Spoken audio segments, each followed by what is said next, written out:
Raymond Jenkins was born in Bartow, Florida. Yeah, you heard that right, Raymond Jenkins. His mother was just 16 when he was born, and his father was incarcerated for most of his life. A young Ray became the father figure of the house for his 5 siblings. That passion for family and disgust for his father's lack of value in it led him to change his last name to Lewis, name of his mother's boyfriend. When every corner of Lakeland, Florida, the town he grew up in, crawled with criminals, it was Lewis's main goal to get his mother out of there, to take care of her, and that motivated him to stay away from the streets. As a kid, his competitive drive in neighborhood football games under streetlights led him to be a dominant player underneath the Friday night lights as well. As a sophomore in high school, he got on the field mid-season and never looked back, playing safety as he was considered too small to be a linebacker, a claim that followed him throughout his career. Lewis only knew one speed on the field: full go. And that served him well as he played on both sides of the ball as a senior, running the rock on offense and running sideline to sideline as a backer on defense. As rare as a talent as there was, Lewis overcame his small size with intensity and instincts,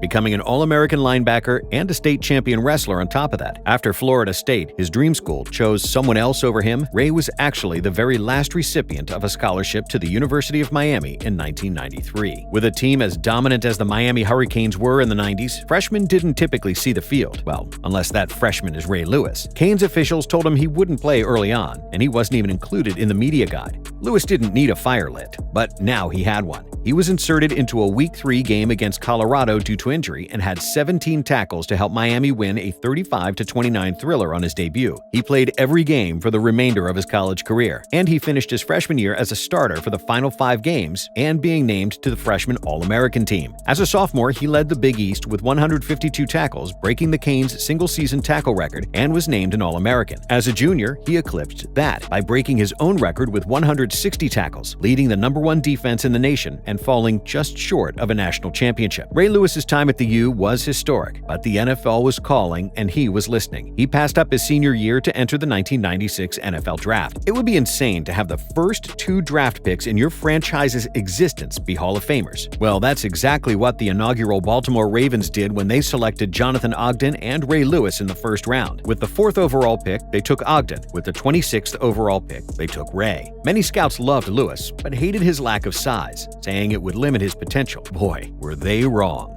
In his first game, with no leaders on the field and a complete lack of talent around him with the upstart Ravens, Ray Lewis took the reins immediately. He was already the heart and soul of the Baltimore Ravens in his NFL debut. Against the Oakland Raiders, Lewis and his legendary purple number 52 were all over the field. He finished with 7 tackles and stole a pick right off of a Raider's hands. That interception sealed the first win in Ravens history, and it was only right it was due to the play of Ray Lewis. The remainder of the 96 season was a struggle for the Ravens, but Ray shined through. The young Ravens finished 4-12, while Lewis finished the season with 100-plus tackles, 15 for loss, 2 sacks, and a nomination to the NFL All-Rookie team. In '97, just his second year in the league, Lewis cemented himself as the premier linebacker in football. He recorded 184 tackles and a still-standing NFL record of 156 solo tackles. The Ravens improved into a middle-of-the-pack team where they would stay for the next 2 years, while Lewis was an absolute force, making 3 straight Pro Bowls from '97 to '99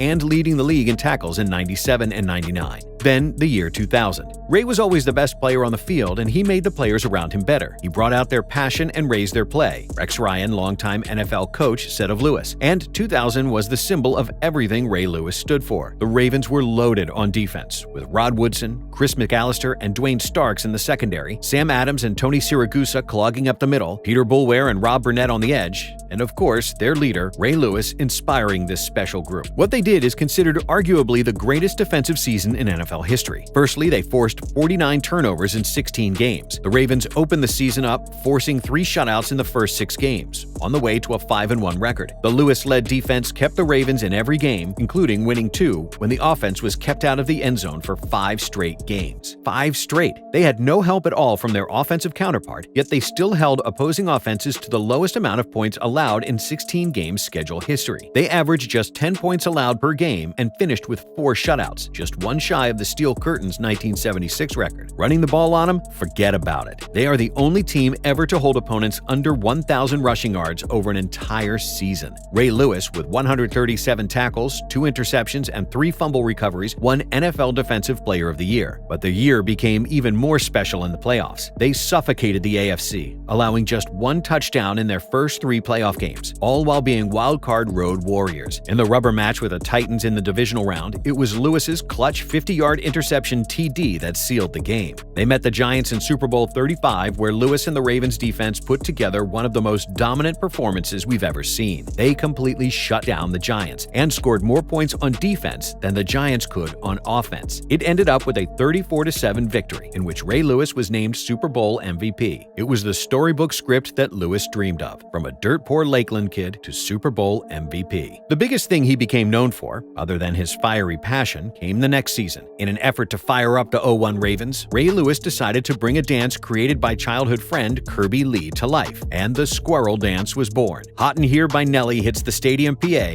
and the NFL's most vicious gladiator bursts out of the tunnel screaming and sliding from left to right. The dance was meant to give a spark, and it turned into a battle cry. It ignited the fans. It pumped up his Ravens teammates. Even opponents made sure to watch Ray Lewis dance. It meant they were about to lace it up for 60 minutes with one of the greatest to ever do it. The Ravens finished the 2001 season with a 10-6 record, and Lewis was named to his 5th straight Pro Bowl and 3rd straight first-team All-Pro. The Ravens beat the Dolphins in the wild-card round before eventually losing to a divisional round matchup with the Steelers. Lewis's 2002 season was derailed due to injury, and the Ravens struggled without their leader, going 7-9 on the year. In 2003, he won his 2nd Defensive Player of the Year award, and the Ravens got back on track, making the playoffs again, though they were bounced in the first round by the Titans. 2004 was more of the same for Ray, another first-team All-Pro season, and we think Lewis inspired Madden to create the hit stick when he graced the cover of Madden 2005. Unfortunately, Ray was not immune to the Madden curse, as his 2005 season was cut short due to injury. In 2006, Lewis banded together another great set of players on the Ravens' stingy defense, including Terrell Suggs, Bart Scott, and another emerging superstar for the Ravens in safety Ed Reed. After leading the league in every defensive category, Lewis and the Ravens met their ultimate rival in the playoffs, the league's best offense in Peyton Manning and the Colts. Lewis shut down the game's most prolific passer, keeping the Colts out of the end zone, but it didn't matter as they fell short to the eventual Super Bowl champions 15-6. While Ray Lewis continued his great form in 2007, being selected for another Pro Bowl, the Ravens struggled. However, in 2008, they returned to dominance under a new head coach, John Harbaugh. Ray Lewis made the first All-Pro team again for the first time since 2004, and the Ravens made a deep playoff run, falling moments short of the Super Bowl with a loss to the Steelers in the conference championship. This led to another moment that would help cement Lewis's legacy. That offseason, Ray Lewis would be a free agent for the first time in his career. Courted by the Cowboys and the Chargers, it took all of 10 days for Lewis to realize, I couldn't be anywhere else. This is me. It's not about the money, it's more about the legacy. I think it was a true recipe for leadership to go down with the ship. Through all our down years, making sure my city knows I'll be here forever. Ray Lewis was a Raven, more than anybody else was. He exemplified their franchise and refused to play anywhere else as he signed a 7-year, $44.5 million contract, very much a hometown discount, though he didn't know it at the time that his loyalty would be rewarded. To be expected, Lewis outplayed that contract, averaging over 100 tackles and making the Pro Bowl for each of the next 3 seasons, including his final All-Pro nod in 2009. But the Ravens just could not get over the hump in the playoffs, losing twice in the divisional round and once in the conference championship in 2011. Now a 17-year vet, Lewis missed 10 games in 2012 with 2 torn triceps. He didn't have much left in the tank. He came back for the playoffs when no one expected he would, then made an announcement that no one expected. This would be his last ride. In what would be Ray's final home game, the Ravens beat the Colts 24-9 in the wild card round. On the last play, Lewis lined up in victory and led the crowd in one last squirrel dance routine. The crowd went wild. You could feel the goosebumps through the TV. Then, the Ravens did what no one expected. They went on a run. It would take a miracle, a mile-high miracle. Down by 7, Joe Flacco threw up a prayer. It was answered by Jacoby Jones streaking down the field for a game-tying 70-yard touchdown. Lewis then captained 2 shutdown overtime periods over his arch-rival Peyton Manning to beat the Broncos in double overtime. The next week, the Ravens throttled Tom Brady's Patriots in the AFC Championship game, avenging their last 2 postseason losses. In the same game, Lewis re-aggravated his torn triceps. But if you thought that was keeping Ray Lewis out of Super Bowl 47, you haven't been listening. It was his last ride, and he was going out on his shield. In the Super Bowl, the Ravens dominated to start the game, jumping out to a 28-6 lead. Then, after a strange power outage, the Niners came surging back to make it a one-score game. It all came down to one last play. It would take one last heroic goal line stand. The Ravens sent the house as Colin Kaepernick lofted a ball into the end zone. After being in the air for what felt like an eternity, that ball fell harmlessly to the ground. Ray Lewis would go out a Super Bowl champion. After 17 years, Lewis retired, the only 2,000 tackle player in NFL history, and the NFL record holder with over 1,500 solo tackles. He went to the Pro Bowl in 3 different decades, 13 times in total, and made 7 first All-Pro teams. His 31 interceptions is top 5 all-time among linebackers. He won 2 NFL Defensive Player of the Year awards, becoming just one of 8 players to ever accomplish the feat. Just 4 years after his playing days ended, he got the call. He was a unanimous first-ballot Hall of Famer. How good was Ray Lewis actually? He's the greatest Raven to ever live, the greatest middle linebacker to ever live, and more importantly, the greatest leader to ever play the game.